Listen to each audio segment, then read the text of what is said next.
네, 일림동산의 여러분 안녕하세요. 안녕하세요. 저는 일본 사람이라서 잘 말할 수 있는지 자신은 없지만, 제 손으로 하겠습니다. 뭐, 모든 분들이 저 이름 아시죠? 캐나다에서 온 하인리거라고 합니다. 간단하게 자기소개를 하고 시작하겠습니다. 저는 일본 효고에서 태어나 유소년기에 오카야마로 이사했고, 중고등학교는 히로시마 삼육 중학교 그리고 고등학교에서 기숙사 생활을 하며 보냈습니다. 대학에서 미술을 배운 후 지체장애아 시설에서 일했고, 이후 한국의 삼육 외국어 학원에서 4년간 일본어 교사 겸 선교사로 일을 했습니다. 그때 한국의 캐나다인 남편과 결혼을 해서 2005년에 카나다로 이주했고, 현재 세 아들이 있습니다. 가족 사진을 보여드리겠습니다. 우리 남편은 폴이고요. 첫째 아들은 노아, 그리고 둘째는 마이카, 그리고 막내는 르카라고 합니다. 남편은 카나다 우리 교회 합회에서 IT 일을 하고 있습니다. 오늘은 저와 하나님에 대해서 말씀을 드리겠습니다. 엘림동산에 계신 분들은 하나님과 어떻게 개인적 만남을 경험하셨습니까? 저는 그리스도인 아닌 가정에서 자랐습니다.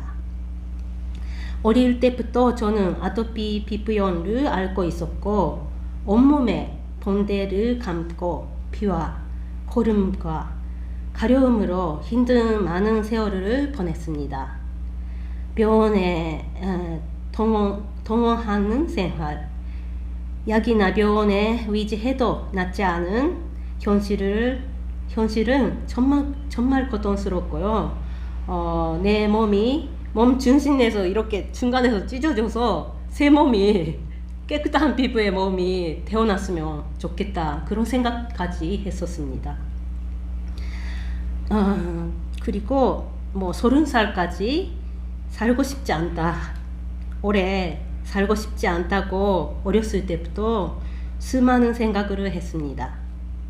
너무 심한 아토피 때문에 부모님은 제가 6살 때 오카야마에서 펜션을 시작한 외할머니께서 저를 반년 맡기기로 하셨습니다.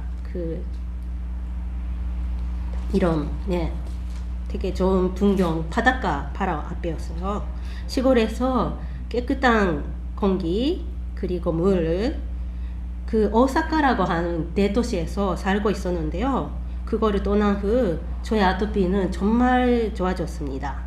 이를 계기로 부모님은 오카야마로 이사하셔서 외조 부모님과 함께 펜션을 운영하기로 하셨다고 합니다. 눈앞에 바다가 펼쳐지고 파도 소리에 집에서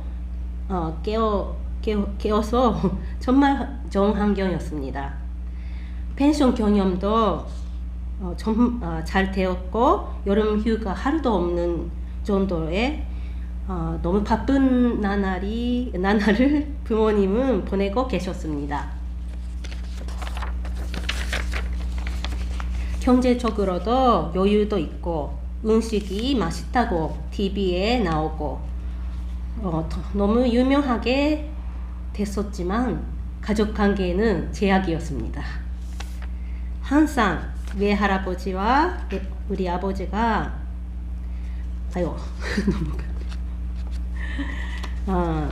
싸워서 가정의 평화는 없었습니다. 저는 부모님께 반항해서 중학교 1학년 때는 가출까지도 했습니다. 그런 저를 걱정하신 어머님께서 우리 교회 학교인 히로시마 삼육 중학교에 편집하라고 하셨습니다. 부모님은 교회 안 다녔었고요. 어머니가 그냥 그 36 중학교, 고등학교 나왔었고 교육 좋다고 해서 네, 저를 가게 하셨습니다. 처음에는 기숙사 생활에 두려움이 있었지만 일반 학교에서도 잘 지내고 있어서 새로운 환경에서도 잘 할 수 있을 것 같아서 편입을 했습니다. 교회에 가본 적도 없고 하나님을 믿은 적도 없던 저에게는 모든 것이 새로웠습니다. 그리고 기도가 뭘까? 하나님 누구신가? 라고 의문이 많았습니다. 매일 아침 저녁에 예배를 통해 하나님에 대해 많이 배웠습니다. 학교 사진을 보여. 이게 히로시마 36 중학교 고등학교입니다. 정말 산 꼭대기에 있는 시골 학교예요. 예. 그리고 무슨 일이 있을 때마다 친구들이 저를 위해 기도해 주었습니다. 처음에는 몰랐던 하나님의 존재가 저를 사랑해 주시는 자상한 분이라고 느끼게 되었고 산속에서 자연의 환경이 너무 좋아서 아무것도 없어도 친구만 있으면 너무 저는 행복하게 됐습니다. 돈이 있어도 편안함이 없는 집보다 아무것도 없어도 따뜻한 사람으로 보호해주는 기숙사 생활이 또 좋아서 집에 가기 싫었습니다. 저는 중학교 3학년 때 진대를 받았지만 저에게 진정한 의미의 하나님과의 만남은 더 나중에였습니다. 오늘도 저의 꿈은 목사님과 학교 선생님들과 같은 토요일에 가족과 함께 예배를 드릴 수 있는 가정을 가지게 되는 것으로 되었습니다. 지위나 명예, 돈 그런 것보다 평온한 크리스찬 홈을 만들고 싶다고 생각했습니다. 저는 자신감도 없었고요. 그리고 그런 그물을 안고 있어도 제 마음대로 무리라고 한계를 만들어서 부정하며 지냈습니다. 우리 교회에는 여자가 더 많죠. 그래서 예쁘지도 않고 제가 신앙심 있는 교인이랑 결혼할 수 있는 곳은 좀 불가능하지 않을까 그런 생각도 많이 했었습니다. 고등학교 3학년에 올라갈 때 1학년 때부터 꿈을 꾸고 있던 아들아 국제봉사단으로 네팔에 나병 환자 집 건축으로 한 달 봉사로 간 적도 있었습니다. 이게 그때 사진입니다. 네, 히말라야 산맥 앞에서도 찍고 나병 환자들의 집을 기계도 없이 손으로 많이 했습니다. 저 고등학교 시절은 인생 안에서 최고의 시절이었습니다. 고1 때는 고베 위생병원에서 여름방학 때 한 달 동안 병실 청소 아르바이트를 하면서 열정적으로 본사에 가는 것을 준비하기도 했습니다. 네팔에 가서는 나병 환자들이 눈동자도 없고 손가락도 없고 코도 없고 그런 사람들이 있었는데 너무 성격이 바르시고 서로 부부끼리도 사이가 좋으시고 웃으며 우리가 예배할 때 찬미가를 부르는 옆에서 춤을 추는 모습이 너무 감동적이었습니다. 성경에서는 어둡고 힘들어 보이는 나병 환자와 달리 너무 행복하게 보였고 밝았습니다. 본사를 다녀온 저는 이대로 36 단기 대학에 진학하고 싶었고 아니면 복지관계에 공부를 하고 싶었습니다. 네팔에 본사 간 경험이 제 인생을 완전히 바꿨습니다. 어머니의 반대로 저는 더 이상 우리 교회 학교를 다니지 못하게 되었고, 어머니가 공부하고 싶었던 미술 공부를 저한테 추천해서 규슈 후쿠오카에 있는 대학에서 미술 공부를 했습니다. 그때 그린 그림인데요. 너무 어두워요. 그렇게 행복한 그림은 아닙니다.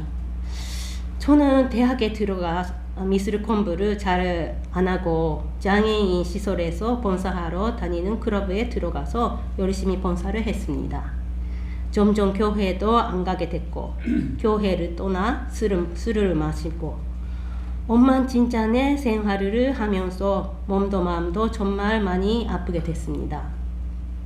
대학교 2학년 이후에는 떠오르기도 싫은 경험을 했고 스토커나 그런 안 좋은 일들을 또 당했고 아토피가 다시 재발했습니다. 우울증도 생겼고 손은 떨리고 웃을 수 없게 되었습니다. 정말 인생의 밑바닥이었습니다. 잠도 못 자고 자기 전에는 밤마다 울었습니다. 누구에게도 자신의 괴로운 마음, 상처를 말할 수는 없었습니다. 그런 저를 사랑해 줄 사람은 없다고 생각했었고 과거의 드라마나 미래의 불안을 어떻게 해결해야 할지 모르고 있었습니다. 대학교 졸업 후에는 제 꿈이었던 복지에 일을 하는 것도 이루게 되어 여배우가 경험하는 지재 부자유아의 시설에서 미술의 지도를 하는 일을 하게 되었습니다. 유명한 시설에서 국가공무원 수준의 대우의 일을 했고 부모님은 매우 기쁘다고 해줬습니다. 그러나 현실은 너무 마음이 아픈 일이 많았었고 자유가 없는 장애인들을 생각해서 많이 울었습니다. 그리고 몸도 망가졌습니다. 한 달에 5번의 야근도 있었고 23살에 허리가 디스크처럼 돼서 병원에서 일을 그만하라고 했습니다. 그래서 저는 행복했던 중고등학교를 떠올리며 하나님 품으로 돌아가고 싶다고 생각했습니다.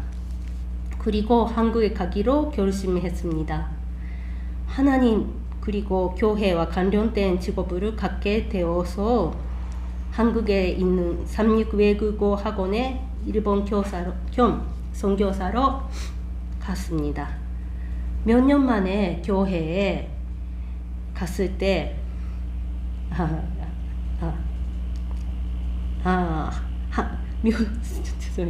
몇 년 만에 교회에 가서 한국어긴 했지만 그 찬송가를 들었을 때 마음이 식혀지는 생각이 들어서 눈물이 나서 어느새 통곡을 했습니다. 교회로 돌아온 줄 알았는데 그 후에도 겉으로는 밝게 행동하고 뒤로는 혼자 잘 우는 마음이 문제를 해결하지 못하고 지냈습니다. 그리고 마음속으로 남을 나쁘게 생각하거나 일을 하고 있는 환경이나 주변 사람에 대해 불만이나 불신을 가지고 있었습니다. 그러던 어느 토요일 예배 때 대방학원 원장이었던 김종근 목사님이 하나님께 모든 것을 맡기면 과거나 미래의 고통이나 불안에서 해방될 수 있다고 이야기해 주시고 한번 속았다고 생각해 믿어보라고 예배 때 하셨습니다. 성경에도 이렇게 있습니다.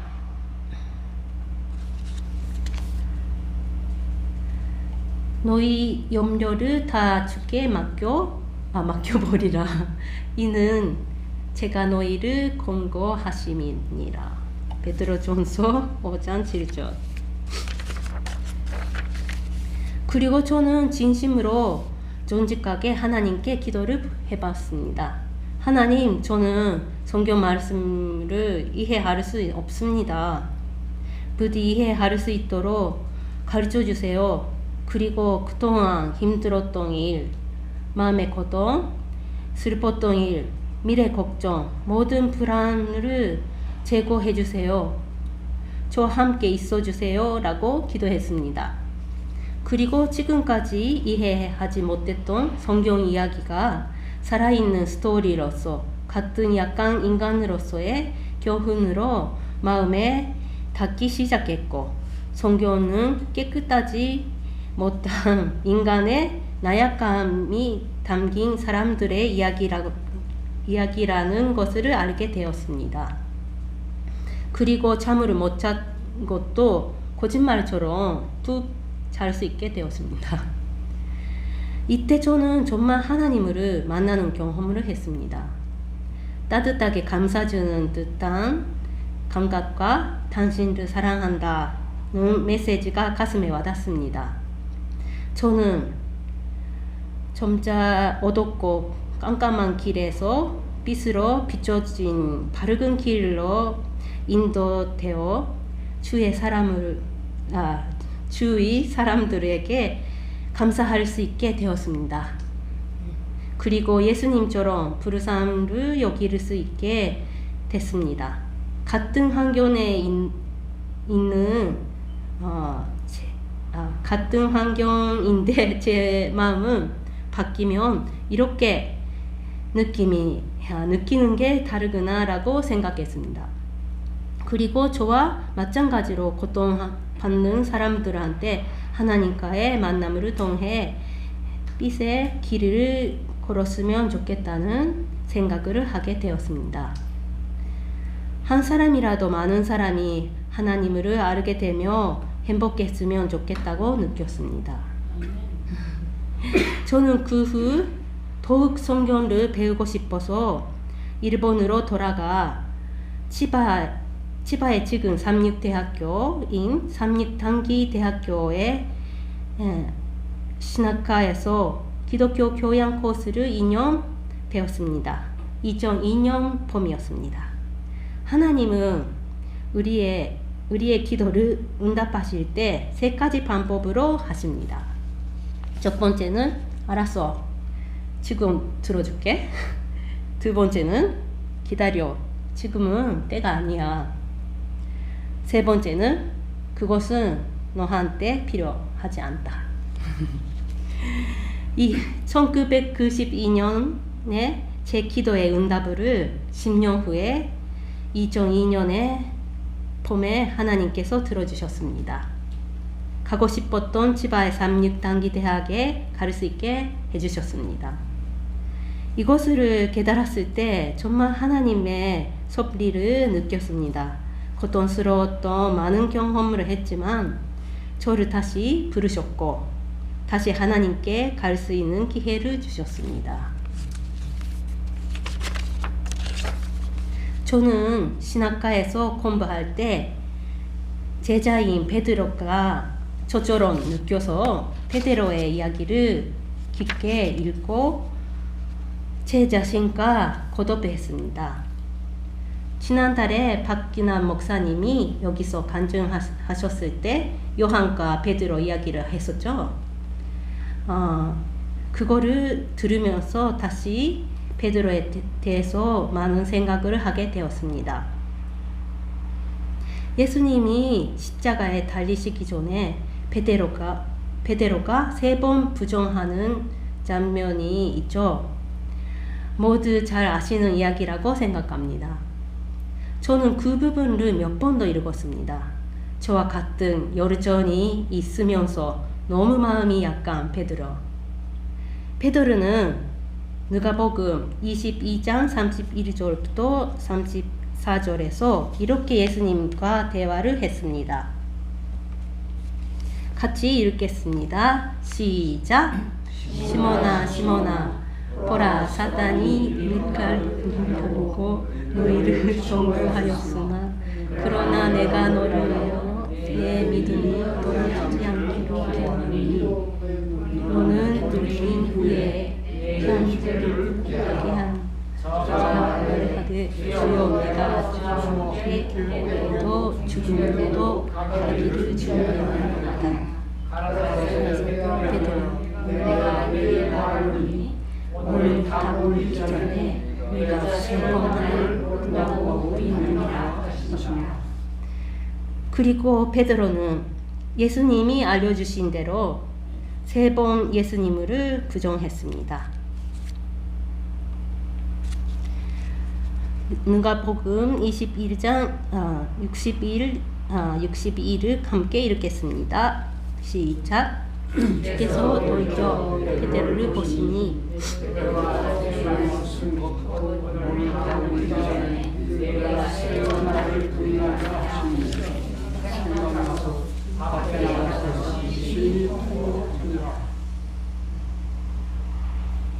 아이고. 저는 이 부분을 몇 번 더 읽으면서 얼마나 베드로가 마음이 아프고 인간적으로 약한 사람이라고 깨달았을까. 네, 그런 생각을 하며 저의 인생도 그와 같다라고 느꼈습니다. 밖에 나가서 심히 통곡하니라. 특히 이 부분이 베드로의 후회의 마음이 담겨 있는 것을 느낍니다. 예수님을 그때 크게 배신했던 제자는 2명이었습니다. 하나는 이스카리오스의 유다, 그리고 시몬 베드로입니다. 유다는 자살을 했고 베드로는 후회하고 회개해서 다시 예수님한테 왔습니다. 베드로는 예수님께서 용서해 주시는 것을 믿어서 다시 돌아올 수 있었습니다. 그리고 예수님이 부활하신 후에 제자들과 시간을 보내셨을 때 베드로가 예수님의 대화가 여기에 있습니다. 저는 여기 성경 말씀이 너무 좋아합니다. 함께 읽겠습니다. 요한복음 21장 15절부터 17절 시작.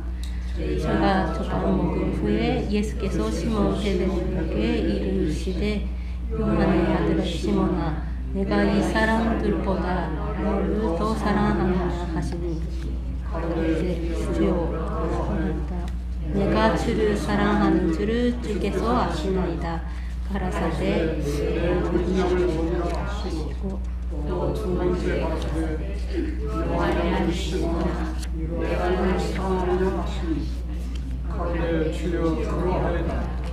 내가 주를 사랑하는 줄을 주께서 아십니다. 가라사대 내 양을 치라 하시고 3번째 가라사대 요한의 아들 시몬아 내가 사랑하느냐 하시니 주께서 3번째 내가 나를 사랑하느냐 하시므로 베드로가 근심하며 가로되 주여 모든 것을 아시니 내가 주를 사랑하는 주께서 아시나이다. 예수께서 가라사대 내 양을 먹이라. 예수님께서 베드로한테 3번 나를 사랑하느냐고 물어보셨습니다. 그때 예수님이 십자가에서 돌아가시기 전에 베드로가 3번 부인한 후회와 죄책감 그리고 마음의 상처를 이 질문을 통해서 예수님은 확실히 치유해 주시려고 하셨습니다. 베드로는 주여 그로에다 내가 주를 사랑하는 줄을 주께서 아시나이다 라고 제가 예수님을 사랑하는 것은 예수님이 제일 잘 알고 계십니다 라고 겸손한 마음으로 답을 했습니다. 같은 질문을 3번도 받아 마음이 아팠던 베드로 그때마다 내 양을 먹이라 라고 답하신 예수님. 베드로한테 이 3번째 질문이 마음을 찾는 칼이 영혼의 중심부터 도달했다고 화이트 여사는 말하고 있습니다. 이 대화를 보면 정말 예수님의 사랑과 말씀에 순종하려고 하는 베드로의 마음에 재창조를 볼 수 있습니다. 내 어린 양을 먹이라. 내 양을 치라. 내 양을 먹이라. 저는 교만하고 이런 밑바닥 같은 저를 용서해 주셨고 구원해 주신 하나님한테 감사합니다. 그리고 저한테 하신 말씀으로 느껴서 제 평생을 하나님께 드린다고 결심을 했습니다. 저도 하나님 양을 먹여야겠다고. 그리고 2년 후 공부를 마치고 다시 한국에 선교사로 갔습니다. 근데 그때 저는 이 베드로 이야기를 깊게 배웠을 때처럼 열정이 없어져 있었습니다. 그리고 제 힘으로 결혼도 하려고 했었습니다. 신학가에 있을 때 친구들과 함께 결혼하는 배우자의 기도 노트를 쓰기 시작했고 10가지의 결혼하고 싶은 사람의 조건을 썼습니다. 몇 년 지나도 답이 없는 것 같아서 제 힘으로 하려고 하니 잘 안 되고 있었습니다. 그때 저는 29살이었습니다. 이제 그냥 평생 혼자 살아야 되겠다. 결혼 안 해도 되겠지. 그렇게 마음을 먹고 포기를 했을 때 하나님께서 지금 제 남편을 주셨습니다. 같은 인정학원에서 영어 선생님으로 일을 했던 캐나다 교포였습니다. 서로 처음에는 인상도 안 좋고 별로 관심도 없었지만 함께 대화를 하면서 운동을 함께 하면서 가까워졌습니다. 조용하지만 믿음이 가는 사람. 서로 자연스럽게 호감을 가지게 됐고 사귀게 됐고 저는 너무나 행복해서 이 사람이 하나님께서 주신 사람이라고 확신을 가지게 됐습니다. 신학과 공부하고 돈도 없었던 저를 챙겨줘서 제 눈에는 왕자처럼 보였습니다. 서로 나이도 있었고 4개월만 사귀고 일본에서 먼저 가족끼리 결혼식을 올리고 그 다음에 여름에 한국에서 결혼식을 올렸습니다.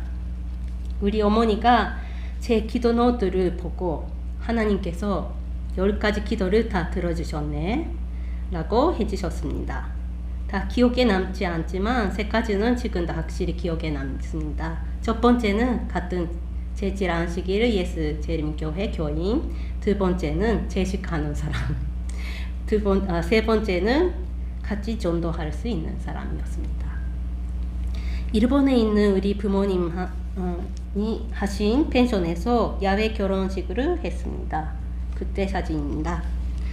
그때 목사님이 우리 손을 잡아서 기도하실 때 저한테 햇빛이 쨍 하고 보이시죠? 빨갛게 제 얼굴에 비추었습니다. 그것을 본 가족들이 놀라서 정말 하나님께서 축복해 주신 결혼이구나 라고 해주셨습니다. 그 후 2005년 8월에 카나다 토론토 주변에 있는 시댁에 들어가서 살게 되었습니다. 케이서 한인교회도 다녔었고 지금 14살, 8살, 4살 아들이 있습니다. 그렇게 축복도 받고 행복했던 결혼 생활도 제 신앙심이 떨어지면서 안 좋아졌습니다.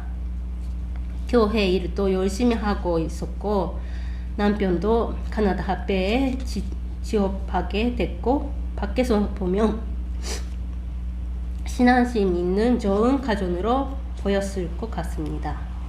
저는 40살 넘어서 만내를 출산했고 아들 셋을 키우면서 너무 힘들기도 하고 세상적으로 됐고 점점 하나님을 떠나갔습니다. 남편과도 너무 사이가 좋고 싸움도 몇 년 동안 없었었는데 점점 싸우기 시작했습니다. 아토피 때문에 채식주의가 되었음에도 불구하고 이사나 육아를 이유로 복음식을 반복하며 살이 너무 쪘고 아토피로 양손을 사용할 수 없는 정도로 심해졌고 집안일도 제대로 못하고 있었습니다. 산양한 남편 덕분에 그와 큰 아들이 걔 집안일을 도와주고 있었습니다. 하지만 저는 신앙심은 없어졌고 교만해졌고 항상 집에서는 짜증을 내며 아이들과 남편에 대해 화를 잘 냈습니다. 지금 생각하면 하나님께서 제 꿈이었던 크리스천 홈을 가지게 해주셨는데 제 손으로 그 행복을 깨뜨렸습니다. 마음속으로 가족이나 주변 사람을 나쁘게 생각하거나 판단하고 질투하고 불만 가득했습니다. 남편과도 싸우게 되어 가정이 편안함이 없어졌습니다. 지금부터 2년 전인 4월 초 코로나가 시작했을 때쯤에 저는 남편과 크게 싸워서 삐져서 침대 위에서 잠옷을 입고 유튜브를 보고 있었습니다. 그랬더니 왼쪽 가슴에서 뚝뚝 뭔가가 떨어졌고 옷을 넘기니까 피가 묻어 있었습니다.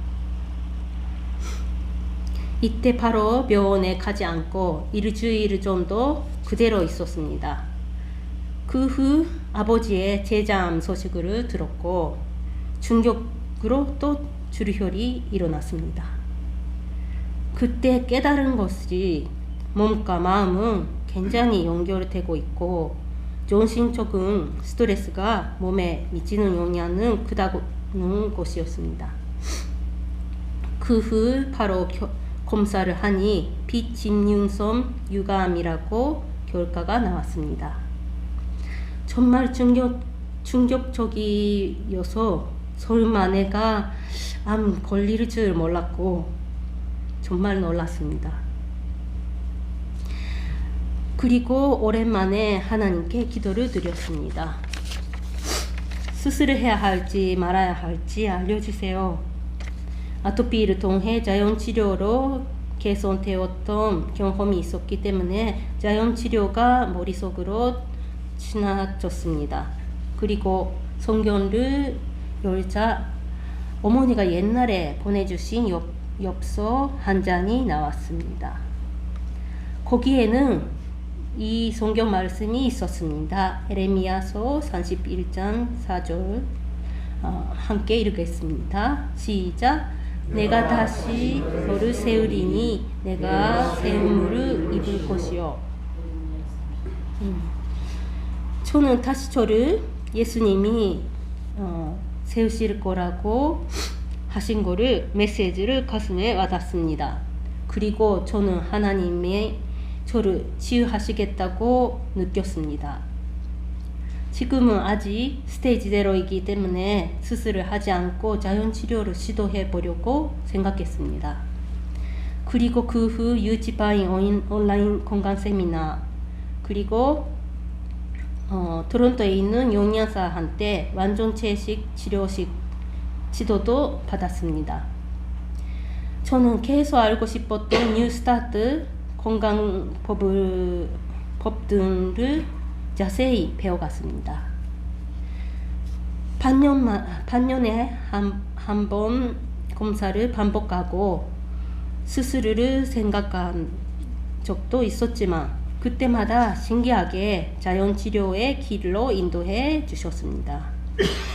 그리고 병을 통해 작년에는 조하나 김 선교사님 히즈 핸즈 코리아 팀에 껴서 건강 세미나에 요리 강사로 봉사도 반년 정도 했고 선교사님의 58가지 자연치료 책을 일본어로 번역하는 일도 했습니다.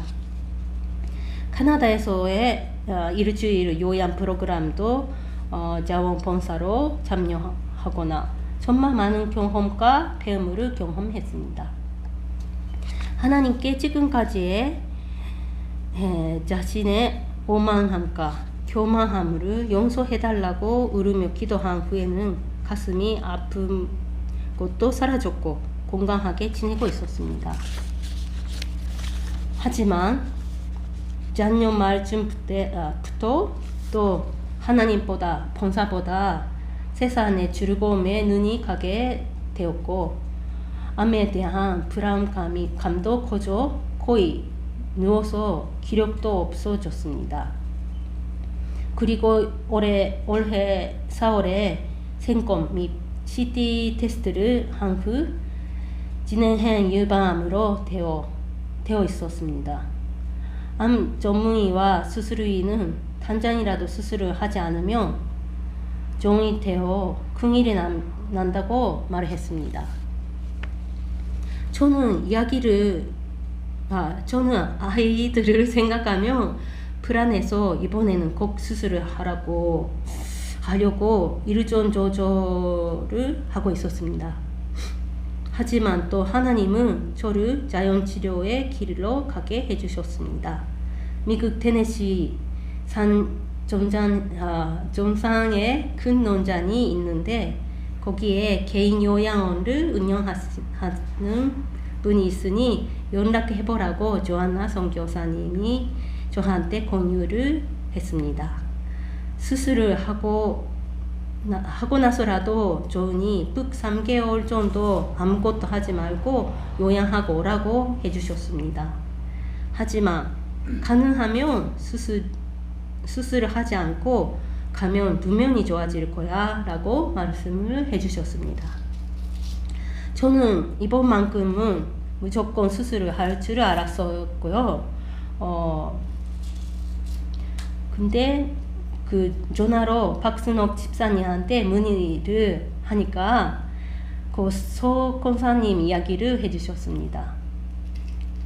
구조된 유방암이 있었고 종이 된 환자분이 작년에 와서 종양이 작아졌고 많이 회복되었고 또 다음 달부터 오시겠다는 말을 듣고 하나님의 인도를 느꼈습니다. 저와 같은 시기에 같은 유방암을 경험한 환자분이 오신다는 우연. 남편도 자기가 아이들을 돌볼 때니 3개월 동안 테네시에 가서 마음도 몸도 완전히 치유받고 오라고 해줬습니다. 그리고 바로 테네시로 갈 준비를 시작했습니다. 여권 문제나 여러 가지 문제로 빨리 되지 않았는데 여권도 신기하게 보통 사람들은 몇 달 그 코로나 때문에 기다려야 되는데 몇 주 만에 저는 받고 올 수가 있었습니다. 그때 경험한 생각을 하면 다 하나님께서 테네시에 올 수 있게 도와주셨구나 라고 확신을 가졌습니다. 이전까지는 무섭고 불안했던 암치료에 대한 생각이 모두 사라지고 희망과 편안한 마음으로 채워서 하나님께서 저를 치유해 주실 것이라는 확신으로 바뀌었습니다. 여기에 와서도 정말 저에게 필요한 만남을 주셨습니다. 항상 즐겁게 웃으면서 맛있는 요리를 해주신 박순옥 집사님, 깨달은 자가 먼저 해주면 된다고 겸손하게 집안일을 도와주시는 이창선 장로님, 장로님은 갑상선 암 자연치료로 2달 만에 치유가 됐다라고 하는 이야기를 공유해 주셨고, 같은 유방암 환자의 손선옥 집사님은 하나님 말씀을 외우는 것이 중요하다고 알려주셨고, 황혜란 집사님은 자매님이 유방암에서 자연치료로 회복했던 경험을 알려주셨고, 한장로님은 배우자의 가족도 한 패키지로 생각해야 한다고 해주셨고, 박균환 목사님은 상대에 기대하지 말고 할 수 있는 사람이 해주면 된다고 해주셨고, 소 권사님은 용서하면 마음이 평화를 느낀다고 알려주셨고, 오복 집사님은 성경의 비하인드 스토리를 다시 느끼게 해주셨습니다. 여기에 계신 한 분 한 분과의 수많은 대화를 통해서 위로와 많은 배움을 이 2달 동안 경험했습니다. 안식일 학교 때마다 제 문제였던 사랑라고 하는 것은 뭘까? 진정한 의미의 용서, 그런 것들도 많은 것을 배웠습니다. 아직도 해결되지 못한 일은 저에게 영적 문제나 마음 문제도 있지만 여기서 계속 주변 분들을 통해서 중요한 가르침을 하나님께서 저한테 알려주시고 계십니다.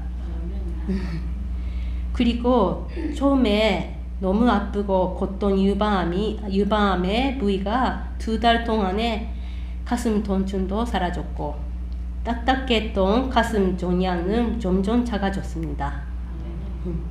작아지는 것을 실감할 때마다 저는 박승옥 집사님과 껴안고 울고 기뻐했습니다. 지난 2달 동안 이 요양원에서 여러 만남 그리고 경험을 통해서 많이 웃고 많이 울었습니다.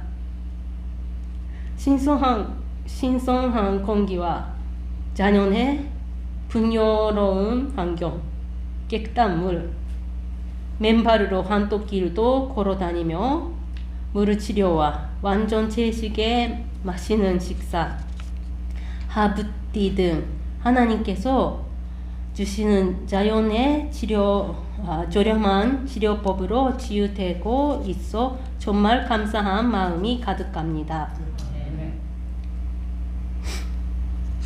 여기 올 때 저는 모두 사플리멘트나 하브약 등을 집에 두고 왔습니다. 박순옥 집사님과 이찬선 장로님한테 다 맡기고 하나님의 방법을 따르려고 왔습니다. 그동안 너무 무거웠던 마음이 가벼워지고 자유롭고 행복하다고 느끼게 되어 많이 웃을 수 있게 되었습니다. 이곳에 와서 느낀 것은 몸과 마음이 연결되어 있다는 것, 몸의 치료뿐만 아니라 마음도 치유되고 싶다는 생각이었습니다.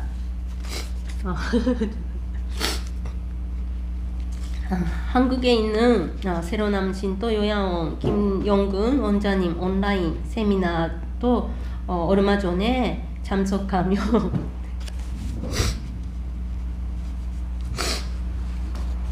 예수님이 치유해 주신다고 믿는 것이 제일 중요하다고 하는 것도 배웠습니다. 아직 완치가 되지는 않았지만 또 한 달 여기에 있으면서 좋아질 것이라고 믿습니다.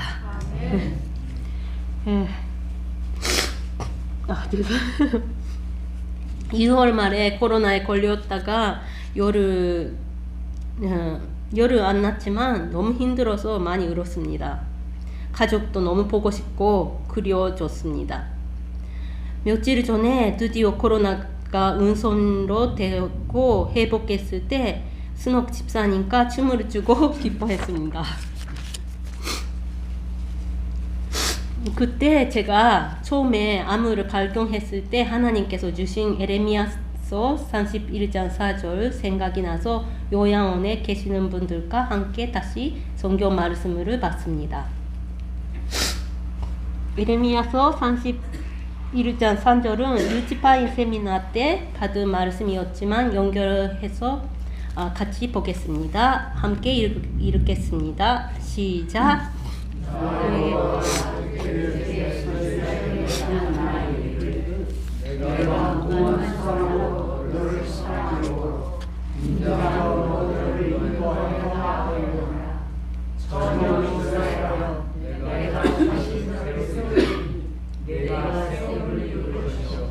내가 다시 소원으로 너를 장식하고 즐거운 인자처럼 춤추며 나올 것입니다.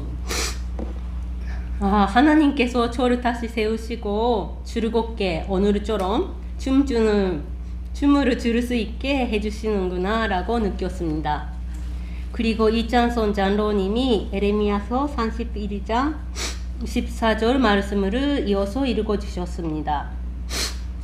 같이 읽겠습니다. 시작. 그때 전원은 춤추며 즐거워하겠다고 종과 노인은 함께 즐거워하니 내가 그들의 슬픔을 느껴 즐겁게 하며 그들을 위하여 그 지난 후에 즐겁게 하시리라. 이 말씀을 들은 다음에 제 마음은 너무나 기뻐지고 행복해졌습니다. 하나님께서 저의 슬픔을 즐거움으로 위로도 해주시고 근심을 기쁨으로 바꿔주시겠다고 약속하고 계시는 것을 알게 돼서 저를 완전히 치유해 주시려고 하시는 하나님 사랑을 느꼈습니다.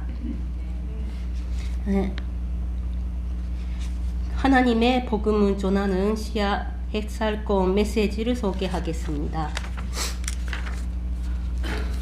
모든 문제를 괜찮다는 말로 일관하는 당신에게 내 사람아 괜찮아 괜찮을 거야. 내가 습관적으로 옮겨리는 말 속에 많은 무게가 담겨 있구나. 버팀 충분히 울어야 하고 충분히 쉬어야 함에도 그저 괜찮다는 말로 아슬아슬하게 오랜 시간 버티고 있구나.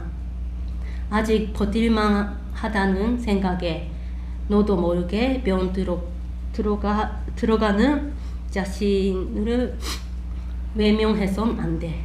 괜찮다라는 말로 스스로 위로하려 하지 말고 말씀으로 내게 새 힘을 부어주기를 원하는 내게로 나와 입을 열어버려. 나는 내 요청을 기다리고 있단다. 내 사랑아, 나는 내게 위로와 격려가 필요함을 이미 알고 있단다. 그 누구도 내 상황과 문제를 이해하려 하지 않니?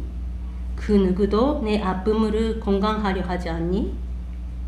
괜찮다는 내 말에 때로는 기쁜 외로움이 묻어 있구나. 내 사랑아, 기억하렴. 나는 내 작은 한숨조차 가벼이 여기지 않는단다. 내 아픈 마음에 손을 얹고 지쳐있는 너를 돌보기를 원한단다. 너 피난처 되는 내가 여기 있다. 내 진정한 안식처가 바로 여기 있어.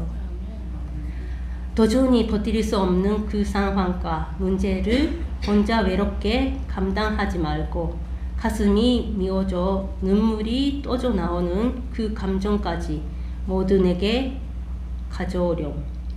오늘은 내 힘으로 해결하려는 의지를 모두 내려놓고 나를 온전히 의지하렴. 네, 그 10편 62편 8절을 함께 읽겠습니다. 백성들아, 시시로 그를 의지하고 그의 앞에 마음을 토하라. 하나님은 우리의 피난처시다. 마지막으로 제가 좋아하는 일본 찬미 진정한 사람라고 하는 찬미가의 가사를 읽겠습니다. 바람을 쫓는 듯한 험한한 시간을 보내고 있었다. 다들 마음은 진정한 사람을 원하고 있었다. 내버려 두었던 나를 주워들고 빛나는 생명을 주님은 주셨다. 많은 고통을 맛봤다면 똑같은 위로가 있다. 푸른 하늘에 모두 버리고 주님과 함께 살 뿐. 잠들지 못하는 밤에는 주님의 말씀을 조용히 기다리고 지금까지의 은혜를 회상해 보다. 주님은 모든 톱니바퀴가 합쳐서 움직이도록 빛날 수 있는 기적을 주셨다. 많은 고통을 맛봤다면 똑같은 위로가 있다. 푸른 하늘에 모두 버리고 주님과 함께 살 뿐. 눈물의 구름을 바람에 날려 나는 산다. 네, 감사합니다. 여지코의 일생을 쭉 다 들었습니다. 정말 우리에게 십자가가 없다면은 그것은 버림받은 사람이에요. 하나님께서는 모두에게 자기 십자가를 지고 따르라 그랬지 벗어놓고 따라오라 그러지 않았어요. 그래서 우리를 인도하는 하나님은 말 안 들을 때는 어쩔 수 없이 허락하셔요. 그 십자가 아니면은 하나님한테 오지 않으니까. 예, 그래서 그 십자가를 또 지고 가다 보면 하나님께서 쉼을 주시고 또 치료함을 주시고, 예, 우리가 또 삐뚤어 나가면 또 짐을 져 주시고, 예, 이게 반복이 계속되는데 사실 하나님의 그 놀라운 은혜가 아니면은 우리가 고통당하는 거 그거 자체도 정말 감사한 일이에요. 하나님이 사랑한다는 표니까. 그렇지 않으면은 그런 일이 없죠. 하나님께서는 우리를 끝까지 하늘에 인도하기 위해서 우리에게 십자가를 허락하실 뿐만 아니라 감당할 능력까지 주시고 또 기쁨으로 그걸 감당케 하시고, 얼마나 감사한지 모르겠습니다. 하여튼 우리 너무 그 말씀의 은혜를 많이 받았습니다. 감사합니다.